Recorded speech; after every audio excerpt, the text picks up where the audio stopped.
In the first of 5 Grow Smart Academy sessions, the Fayette Alliance is seeking solutions to a problem identified by the people of Lexington. One of the #1 interests and issues that the community members raised here in Lexington, Fayette County was walkability and transportation. They've noted a number of spaces which are currently car-dominated from the heart of the city. Everybody in the 20th century turned their downtowns to one-way streets. This cannot be a main street. You have to look again at your street network.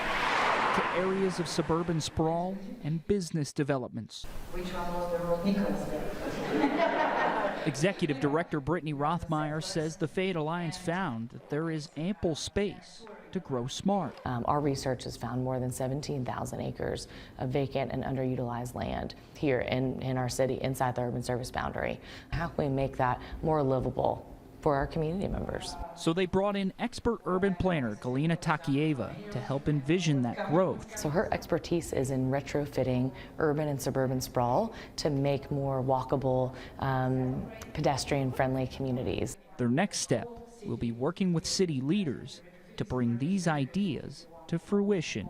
We know that there are policy barriers. We know that there are financial barriers to retrofitting. So I think as a community, we have to take a hard look at the policies that we're putting in place. In Lexington, Jeremy Thomas, WKYT.